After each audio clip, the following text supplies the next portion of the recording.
어둠이 속삭이는 골목, 진실은 때로 가장 희미한 빛 아래서만 모습을 드러내는 법일까? 도쿄의 한 구석, 오래된 시간의 향기가 아직 남아있는 야나카의 어느 골목길. 이곳은 사토 하나의 작은 세상이었다. 그녀는 낡았지만 정감 있는 목조 연립주택 2층, 창문 너머로 겨우 한 뼘의 하늘만 허락된 작은 방에서 살았다. 24세 하나는 창백하리만큼 하얀 피부의 마른 체형, 큰 안경 너머의 눈동자는 늘 어딘가를 관찰하고 있었지만 좀처럼 타인과 시선을 맞추지 못했다. 그녀의 어깨는 늘 움츠러들어 있었고 세상의 소음으로부터 자신을 보호하려는 듯 어둡고 수수한 옷차림을 고집했다. 하나에게 그림은 유일한 숨구멍이자 세상과 소통하는 방식이었다.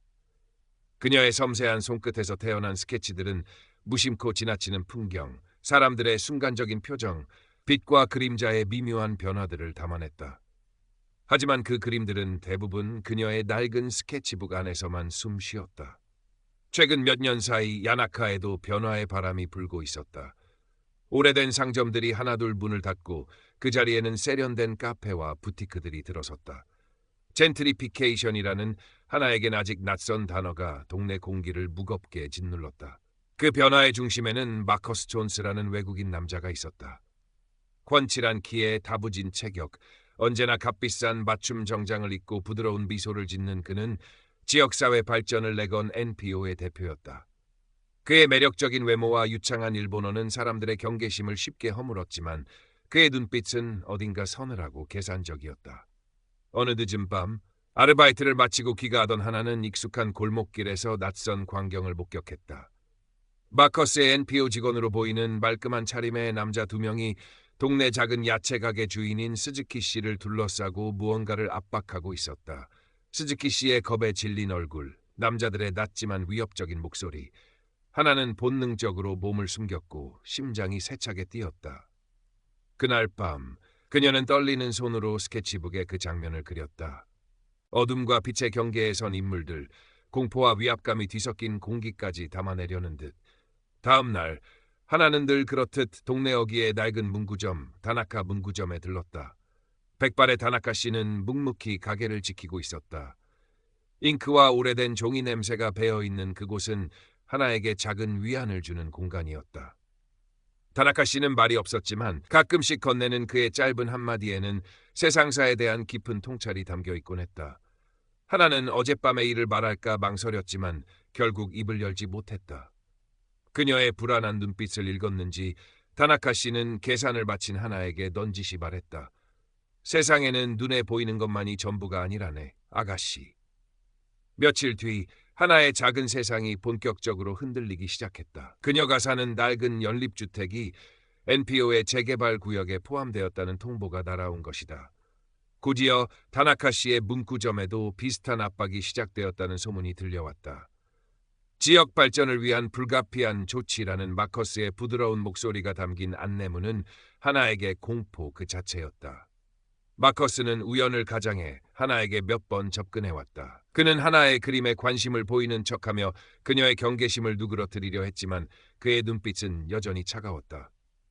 사토시, 당신처럼 재능 있는 젊은이가 이런 낡은 곳에 머물러 있는 건 안타까운 일입니다.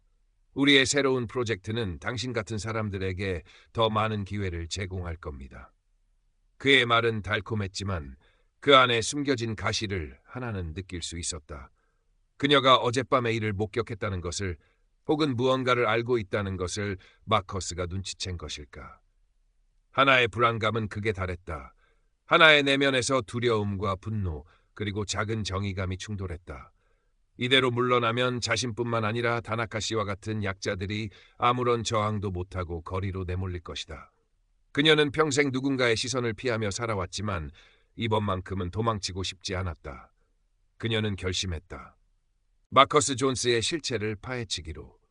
그녀의 무기는 스케치북과 연필, 그리고 남들보다 조금 더 예민한 관찰력이었다. 하나는 마커스와 그의 NPO 직원들의 움직임을 몰래 관찰하고 기록하기 시작했다. 그들이 자주 가는 장소, 만나는 사람들, 주고받는 서류들, 심지어 그들이 피우는 담배 종류까지. 그녀의 스케치북은 점점 더 많은 비밀들로 채워져 갔다. 밤에는 CCTV의 사각지대를 찾아 마커스의 사무실 주변을 맴돌았고 낮에는 평범한 행인인 척 그의 뒤를 밟기도 했다.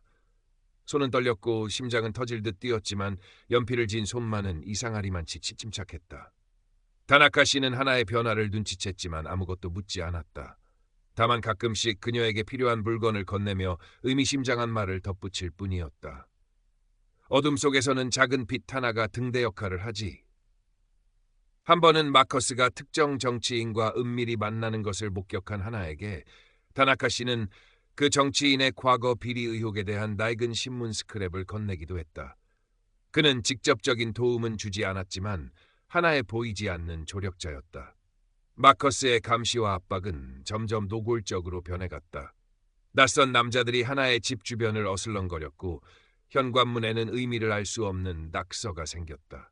한밤중에는 누군가 초인종을 누르고 사라지기도 했다. 하나는 공포에 질렸지만 그림을 그릴 때처럼 모든 감각을 곤두세우고 상황에 대처했다. 복잡한 골목길 지형을 이용해 미행을 따돌렸고 때로는 일부러 다른 길로 유인해 그들을 혼란스럽게 만들기도 했다. 그녀는 싸우는 법은 몰랐지만 숨고 피하는 데는 능숙했다. 조사를 계속하면서 하나는 마커스의 NPO가 실제로는 불법적인 부동산 거래와 강제 철거를 위한 위장단체일 가능성이 높다는 심증을 굳혀갔다. 그들은 헐값에 건물을 매입하기 위해 온갖 수단을 동원했고 그 과정에서 협박과 서류 위조도 서슴지 않는 듯했다. 하지만 결정적인 증거가 부족했다. 마커스는 너무나 교활했고 그의 주변에는 보이지 않는 방어막이 쳐져 있는 것 같았다. 그러던 어느 날 하나는 마커스의 사무실에서 늦게까지 불이 켜져 있는 것을 발견했다. 평소보다 경비가 허술해 보였다. 직감적으로 무언가가 있다고 느낀 하나는 용기를 내어 사무실 뒷문으로 접근했다. 문은 잠겨 있지 않았다. 떨리는 가슴을 안고 안으로 들어선 순간 그녀는 마커스가 그의 최측근으로 보이는 남자와 심각한 표정으로 대화를 나누는 것을 목격했다. 그들의 손에는 두꺼운 서류 뭉치가 들려 있었다. 이 장부만 처리하면 모든 게 완벽해. 마커스의 목소리가 들렸다. 하나는 숨을 죽인 채 그들의 대화를 엿들었다. 장부, 불법 자금, 뇌물, 조각난 단어들이 하나의 머릿속에서 하나의 그림으로 맞춰졌다. 그녀는 본능적으로 스마트폰을 꺼내 녹음 버튼을 눌렀다.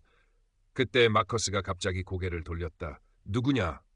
하나의 심장이 멎는 듯했다. 도망쳐야 했다. 하지만 발이 떨어지지 않았다. 마커스가 성큼성큼 다가왔고 그의 얼굴에는 평소의 부드러운 미소 대신 싸늘한 분노가 서려 있었다. 내가 이런 짓을 하고 다닐 줄이야. 사토 하나. 순진한 얼굴 뒤에 이런 발톱을 숨기고 있었을 줄은 몰랐군. 마커스는 하나의 스마트폰을 빼앗아 녹음 파일을 확인했다. 그의 얼굴이 일그러졌다.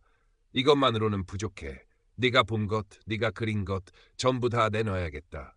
그는 하나의 팔을 거칠게 잡아 끌었다. 조용히 따라와. 더 이상 시끄럽게 만들고 싶지 않으니까. 마커스는 하나를 데리고 NPO 사무실 건물 뒤편 재개발을 위해 비워둔 낡은 창고로 향했다. 먼지 쌓인 창고 안은 어둡고 스산했다. 새 창살이 박힌 작은 창문으로는 희미한 달빛만이 새어 들어왔다. 마커스는 하나를 거칠게 밀어 넘어뜨렸다. 내 스케치북 어디에 숨겼지? 그리고 네가 모은 다른 증거들은? 하나는 공포에 질려 몸을 떨었지만 그의 눈을 똑바로 쳐다보며 말했다. 당신 뜻대로 되진 않을 거예요. 그녀의 목소리는 가늘게 떨렸지만 그 안에는 전에 없던 단호함이 깃들어 있었다. 마커스는 비웃었다. 아직도 상황 파악이 안 되나 보군. 여기서 네가 사라진다고 해도 아무도 신경 쓰지 않아. 넌 그저 존재감 없는 그림자일 뿐이니까. 그는 천천히 하나에게 다가왔다. 그의 눈빛은 탐욕과 분노로 번뜩였다. 바로 그때였다. 하나는 며칠 전 이 창고 주변을 스케치하며 봐두었던 것을 떠올렸다. 창고 한쪽 구석, 낡은 나무 판자로 덮여있던 깊은 구덩이. 아마도 예전에 사용했던 지하 저장고의 입구일 것이다. 그녀는 일부러 마커스가 그쪽으로 오도록 뒷걸음질 쳤다. 내 그림은 당신 같은 사람에게 보여주기엔 너무 아까워요. 하나가 도발하듯 말했다. 분노한 마커스가 그녀에게 달려드는 순간 하나는 몸을 날려 옆으로 피했다. 마커스는 중심을 잃고 그대로 낡은 나무 판자 위로 넘어졌고 요란한 소리와 함께 판자가 부서지며 그의 몸이 어둠 속으로 사라졌다. 악! 마커스의 고통스러운 비명이 울려 퍼졌다. 하나는 숨을 헐떡이며 구덩이 아래를 내려다보았다. 다행히 깊지는 않았지만 마커스는 발목을 다친 듯 쉽게 움직이지 못했다. 하나는 재빨리 창고를 빠져나왔다. 그리고 곧장 다나카 씨의 문구점으로 달려갔다. 그녀는 다나카 씨에게 모든 것을 털어놓았고 다나카 씨는 말없이 그녀의 스마트폰을 받아들었다. 그는 익숙한 손놀림으로 녹음 파일을 백업하고 익명의 이메일 계정을 만들어 특정 언론사와 시민단체에 제보 메일을 작성하기 시작했다. 이 정도면 어둠 속에서도 길을 찾을 수 있지가 낮게 말했다. 그의 눈에는 희미한 미소가 어려 있었다. 다음 날 아침 뉴스는 마커스 존스와 그의 NPO에 대한 충격적인 소식으로 도배되었다. 익명의 제보자가 제공한 증거들은 그의 위선적인 가면을 벗겨냈고 불법 부동산 거래, 협박, 뇌물수수 등의 혐의가 속속들이 드러났다. 여론은 들끓었고 경찰도 본격적인 수사에 착수했다. 마커스는 결국 자신의 사무실에서 체포되었고 그의 지역 발전이라는 허울 좋은 꿈은 산산조각났다. 사건이 마무리된 후 하나는 다시 평범한 일상으로 돌아왔다. 하지만 그녀는 더 이상 예전의 하나가 아니었다. 여전히 말수는 적고 수줍음도 많았지만 그녀의 눈빛에는 이전에는 볼 수 없었던 단단함과 자신감이 서려 있었다. 어깨는 조금 더 펴졌고 사람들과 시선을 맞추는 것도 예전만큼 두렵지 않았다. 그녀의 스케치북에는 여전히 세상의 풍경들이 담겼지만 그 그림들은 어딘가 모르게 더 힘있고 생기가 넘쳤다. 어느 주말 오후 하나는 다나카 씨의 문구점에 들렀다. 다나카 씨는 여전히 묵묵히 가게를 지키고 있었다. 그가 내민 따뜻한 녹차를 마시며 하나는 창밖으로 보이는 야나카의 풍경을 바라보았다. 상처는 남았지만 동네는 조금씩 활기를 되찾고 있었다. 젠트리피케이션의 물결이 완전히 멈춘 것은 아니었지만 사람들은 이전보다 더 서로에게 관심을 갖기 시작했고 작은 목소리들이 모여 변화를 만들어낼 수 있다는 희망을 이야기했다. 세상은 여전히 복잡하네요. 하나가 조용히 말했다. 다나카 씨는 부드럽게 미소 지었다. 그래도 가끔은